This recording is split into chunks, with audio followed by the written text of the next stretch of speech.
Hello guys, welcome to Daily PIB Analysis with me Aniket Agarwal only on Unacademy।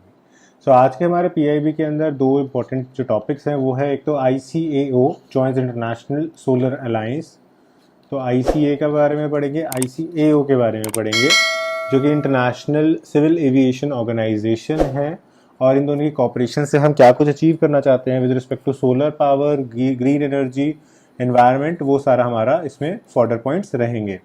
Khadi and village industry commission के बारे में पढ़ेंगे क्योंकि प्रधानमंत्री इनका जिक्र जो है बार बार करते रहते हैं और हमें खादी को प्रमोट करने के लिए इस ऑर्गेनाइजेशन को बनाया गया है। तो आपके GS2 का पार्ट बनती है, गवर्नमेंट ऑर्गेनाइजेशन भी है और यहाँ से क्वेश्चन पहले भी UPSC के अंदर पूछा गया है तो दोबारा भी इस तरह से क्वेश्चन जो है वो रीआइटरेट हो सकते हैं। तो इन दोनों टॉपिक्स को हमने अच्छे से करना है। So let's start. सबसे पहले बात करते हैं इंटरनेशनल रिलेशंस की, GS2 की। तो international civil aviation organisation ICAO जो है उसने मेमोरेंडम ऑफ अंडरस्टैंडिंग साइन किया है इंटरनेशनल सोलर अलायंस के साथ, जो कि कनाडा के अंदर सेशन हुआ था उसके अंदर। और साथ ही साथ कोचिन की जो एयरपोर्ट है, इंटरनेशनल एयरपोर्ट, वो इंडिया की first fully solar powered airport बन गई है 2015 के अंदर। तो ये इंटरनेशनल सोलर अलायंस का ही पार्ट है जिसके अंदर हम कहते हैं कि जो नेशंस हैं जो ट्रॉपिक ऑफ कैंसर से ट्रॉपिक ऑफ कैप्रिकॉर्न के बीच में फॉल करते हैं, उनमें अबंडेंट सनशाइन होती है। उनका अबंडेंट सनशाइन का यूज़ करके हम एनर्जी को जनरेट कर सकते हैं, प्लस एनर्जी जनरेशन के अलावा क्लीन एनर्जी को जनरेट करते हैं। तो हम सस्टेनेबल एनवायरनमेंट की तरफ भी एक कदम आगे बढ़ाते हैं। अगर हम ऑफिशियल लैंग्वेजेस की बात करें तो इसके अंदर हिंदी ऑफिशियल लैंग्वेज है, इसके साथ साथ इंग्लिश और फ्रेंच भी ऑफिशियल लैंग्वेज है। और इसके जो फाउंडर्स हैं वो नरेंद्र मोदी इंडिया से और फ्रांकोसिस हॉलैंड इसके फाउंडर्स रहे हैं। इसके अंदर टोटल 121 मेंबर्स सिग्नेटरी कंट्रीज़ हैं। तो अगर हम प्रेजेंट मेमोरेंडम की बात करते हैं तो इससे ये है कि हम एविएशन इंडस्ट्री को सोलर बनाएं, मतलब कि जैसे कि कोची का इंटरनेशनल एयरपोर्ट है, इस तरीके से बाकी एयरपोर्ट्स को भी हम जो है ज़ीरो एमिशंस की तरफ जाते हुए, ज़ीरो कार्बन एमिशंस की तरफ जाते हुए सोलर एनर्जी के ऊपर बनाएं। उसके लिए हम और ज़्यादा अच्छे सोलर सेल्स को प्रोड्यूस करें जो ज़्यादा एनर्जी और ज़्यादा देर तक एनर्जी को स्टोर भी कर पाएँ, ज़्यादा एनर्जी को जनरेट भी कर पाएँ। तो ताकि जो ट्रॉपिक ऑफ कैंसर और ट्रॉपिक ऑफ कैप्रिकॉर्न यानी कि जो सूर्य की असीम कृपा जिनके ऊपर है, वो कम से कम कंट्रीज़ तो इसका लाभ जो है वो उठा सकें। तो इससे हमारे जो कार्बन डाइऑक्साइड एमिशंस हैं वो बहुत ज़्यादा कम भी हो जाएंगे।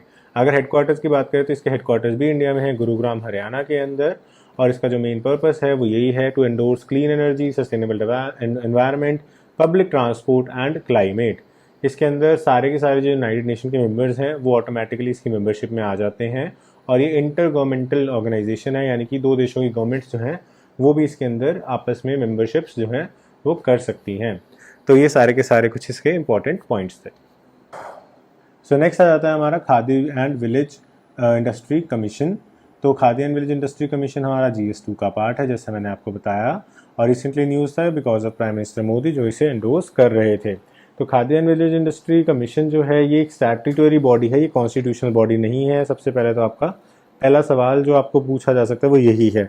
ऑल्दो अगर हम इसकी स्पिरिट की बात करें तो ये गांधीयन प्रिंसिपल्स से काफ़ी ज़्यादा रिलेट करती है और गांधीयन प्रिंसिपल्स की झलक हम कॉन्स्टिट्यूशन ऑफ इंडिया में भी देखते हैं, लेकिन स्टिल कॉन्स्टिट्यूशन में इसको कोई as a separate constitutional body create नहीं किया गया। तो इसीलिए हमारी सरकार ने एक Khadi and village industries act बनाया 1956 के अंदर, उसके थ्रू इस बॉडी को बनाया था। तो that is why it becomes a statutory body. जो भी बॉडी मैंने आपको पहले भी कराया है किसी लॉ से बनती है उसको हम स्टैट्यूटरी बॉडी बोलते हैं। इसके दो बार ही अमेंडमेंट हुए हैं, एक बार 1965 में और 2006 में। तो सब्सिक्वेंट कोई खास इसमें अमेंडमेंट्स वगैरह नहीं होती है, बाकी सारा काम एग्जीक्यूटिव रेजोल्यूशन से हो जाता है। अगर हम इस बोर्ड की बात करते हैं तो इनका जो काम है वो ये है कि आपको एम्प्लॉयमेंट बढ़ानी है, एम्प्लॉयमेंट अपॉर्चुनिटीज़ बढ़ानी है, कैसे सेल्फ रिलायंट बना के, आत्मनिर्भर बना के, और जो भी खादी या विलेज वाले सामान बना रहे हैं, हैंडमेड टाल्स हैं, हैंडमेड कैंडल्स हैं, सोप्स हैं, परफ्यूम्स हैं, और कपड़ा तो है ही है, नेचुरली खादी का कपड़ा है। तो इन सबको आपको एक मार्केट प्लेस प्रोवाइड करानी है ताकि इनकी प्रमोशन और सेल हो सके। उसके लिए ये जगह जगह एग्जीबिशंस लगा सकते हैं, शोरूम्स खोल सकते हैं। तो आप दिल्ली वगैरह में और बड़े शहरों में आप देखते हैं इनके मेन मार्केट्स के अंदर शोरूम्स भी होते हैं खादी के नाम से। इसके अलावा अगर हम देखते हैं तो जो भी आपका प्रमोशन का काम है वो सारा ये करवाते हैं, क्योंकि जो पर्सन विलेज में बैठ के वो सामान बना रहा है उसके पास ऐसे एडिक्वेट मीन्स नहीं है जिससे कि वो अपने प्रोडक्ट्स को मार्केट कर सके और सेल कर सके। तो प्रमोशन और सेल का काम ये करते हैं और आत्मनिर्भर उस पर्सन को कहीं ना कहीं बनाने की कोशिश करते हैं। और बेसिकली जो मोटो है वो ये है कि आप मेजॉरिटी से मेजॉरिटी लोगों को सेल्फ एम्प्लॉयड कर दो, उनको कहीं और नौकरी ना करनी पड़े। इसके अंदर मल्टीपल एजेंसीज का सहारा लिया जाता है और अगर कोई इनजेन्युइन चीज़ें हैं, यानी कि कोई मिलावटी सामान है या फिर कोई फेक स्टैंप लगाए जा रहे हैं, तो उनको भी जो है कड़े तरीके से ट्रैक डाउन किया जाता है और उनको जो है पेनल्टीज़ वगैरह लगाई जाती हैं। इसके अलावा अगर कोई रिसर्च एंड डेवलपमेंट की चीज़ है विद रिस्पेक्ट टू खादी, वो प्रोवाइड की जाती है। अगर कोई फाइनेंशियल असिस्टेंस चाहिए किसी पर्सन को या किसी इंस्टीट्यूट को, किसी सेल्फ हेल्प ग्रुप को, कोऑपरेटिव सोसाइटी को जो कि खादी या विलेज इंडस्ट्रीज़ कमीशन से रिलेट करता है, उनका काम खादी से रिलेटेड है, विलेज प्रोडक्ट से रिलेटेड है। सपोज़ करो कि वाइल्ड हनी है, ठीक है, वो फॉरेस्ट में मिलेगा, तो वो सब चीज़ें भी ये प्रमोट करते हैं और उनको फाइनेंशियल असिस्टेंस भी प्रोवाइड करते हैं।